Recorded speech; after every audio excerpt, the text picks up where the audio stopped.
Hello and welcome everybody to the Tournament Center. I am Paul Chiu, joined here by Brian Braun-Duin, MPL member, former world champion, and member of Team KMC Genesis. Today, we're going to be talking about one of my favorite decks actually in the tournament. It's a very, very fun deck, Izzet Drakes. Yeah. Now, coming into the tournament, why did you decide to play this strategy? I decided to play it because it was a deck that I was comfortable with, first and foremost. And I felt like it had a good matchup against some of the decks that I was basically expecting to see here. Basically, a lot of the other mid-range decks and also creature decks are generally strong matchups for the deck, with the exception of mono white, which can be tough. Okay, I see. Going in, do you think that this was the strongest deck in the tournament to play? No, I don't. Yeah. Okay. I really don't. I think mono blue is the best deck. Right. Actually, by a kind of a significant margin. Okay. I would have played it myself, except it's not a deck that I'm particularly good at piloting, and I've learned through the years that I do better in events when I stick to my strengths. So. You know, one thing that I actually noticed about this specific tournament and just talking to a lot of different players is a lot of people kind of settled into their lanes, if you will. Yeah. Like, I was just like, this guy looks like a white aggressive player, and he was playing a mono white deck. It's just like everybody it looked like they kind of played the decks that they were comfortable piloting, because in terms of power level, everything seems relatively even. Yeah, there's a lot of decks that are all pretty good, and they're certainly all playable choices, which is not necessarily always the case this late into the season. Right. But everyone kind of got the chance to just play the deck they're good at. Yeah, that's pretty interesting. All right, so let's take a look at the deck here, starting with the card draw effects here. We have 4 copies of Opt, Chart a Course, and Discovery Dispersal. Yeah. So, talk to us a little bit about these. So, Opt is phenomenal, just a 1-mana way to draw a card and cycle through your deck a little bit. One of the things about the deck is you play a low land count, only 21 lands. So these cards are kind of essential for allowing you to hit land drops, but they also serve another purpose, which is like later in the game, cards like Chart a Course can help prevent you from flooding out as well. Okay. So they kind of double up there. I think Discovery Dispersal is the worst of the mix, but what it lets you do is put extra cards into your graveyard. Sometimes you can discover into more spells and just put a bunch of spells in there for Drakes, and just another way to dig. But really, Chart a Course I think is probably the best of the mix, especially with Terramander now, able to get the raid going on it. Yeah, we are in this unique standard environment where we have access to lots of good cantrips and spells that draw you cards, right? You have Chart a Course, Discovery Dispersal, but there are even other cards like Tormenting Voice. Did you consider something like that? Tormenting Voice I think is generally worse than Discovery Dispersal in this kind of a deck. If I were to be playing Arclight Phoenix, for example, then I would definitely want Tormenting Voice as another way to dump a Phoenix out of my hand. If I was playing some sort of Electromancer style deck, I would prefer that. Okay, that makes sense. All right, so that's the card draw. Let's move on to some of the interaction here. We have 4 copies of Shock, which is pretty standard, 4 copies of Lava Coil, and then we got some spice here with 2 copies of main deck Entrancing Melody. Let's start with the Entrancing Melody. Why 2 copies of this in the main? I think this card is phenomenally good right now. As long as you don't get paired against Control or Nexus, the card's really strong against basically every other deck. Against the white decks, it takes history tokens for just 2 mana, or some of the other cards they play.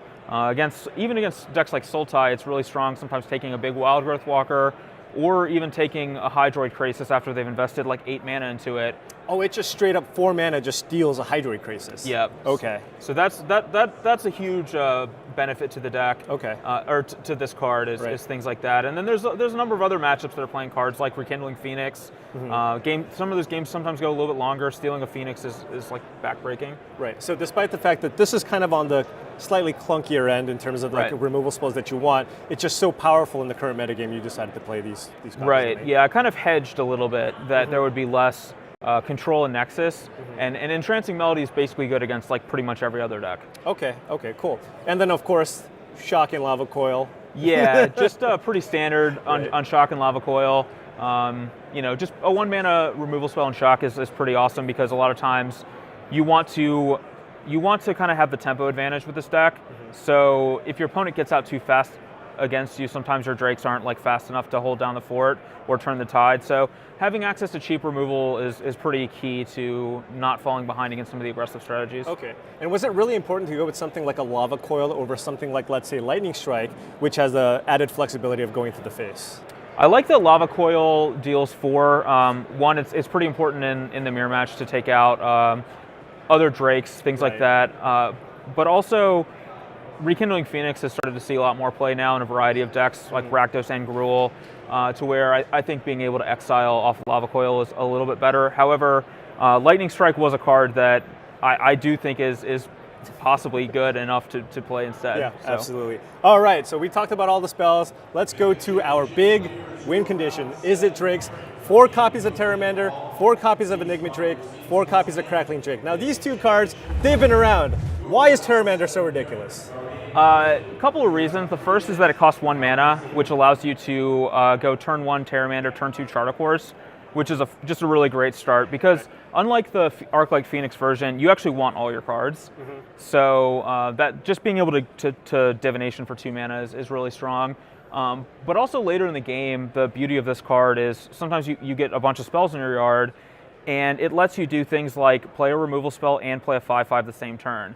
Whereas Enigma Drake and Crackling Drake cost so much mana that you don't always have that option to be able to like double spell or triple spell in the same turn and like catch back up or take a massive lead. And the cheapness of Terramander like really allows you to do that. I know. I mean, just looking at this card, I mean, and seeing the way that it plays out, it looks like it could even be a card that you see in older formats, right? With decks with tons of cantrips and ways to fill this graveyard. Yeah, I think that's a card that we'll probably see in like Modern and Legacy at some point in time. Right. Okay. And yeah, I mean, again, a mana sink, and this is basically just kind of added more Drakes to your deck, right? You just now effectively have 12 giant ways to win the game, whereas before you only had access to these. Yeah, previously this style of deck had to play like something like Niv Mizzet, which is extraordinarily slow and kind of exacerbated one of the deck's issues, which is sometimes getting too slow to the table. Sure, sure. All right, moving on here. Got a couple of extra spells here. We got the protection spells, 3 copies of Die Down and Spell Pierce. So these are very important at something, right? I mean, protecting your creatures. Yeah, basically Dive Down is like the gold standard in protecting your creatures,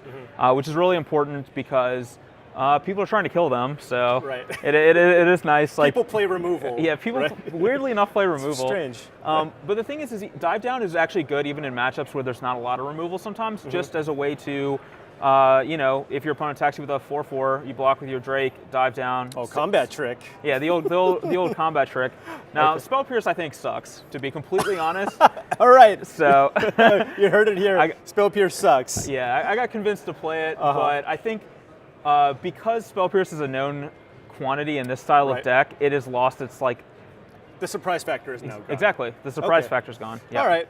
And finishing off the deck here, we have, of course, the mana base. We have the Shocks, Sulfur Falls, 1 copy of Blood Crypt for, I think, randomly getting Dispersal. Yeah, it weirdly enough, it happens more often than you would think. Actually, I was almost able to get my last match with it, but I was a land short of doing everything I needed to do. Okay, and then finishing out the deck here, we have a few basics. And then let's take a look at the full deck here. And this is it, folks. Izzet Drakes. Brian, you're currently sitting at 4-2, so still in decent position to do well at the rest of the tournament. This was Izzet Drakes. Thank you very much. Best of luck at the rest of the tournament. Thanks. And we'll be right back after these messages.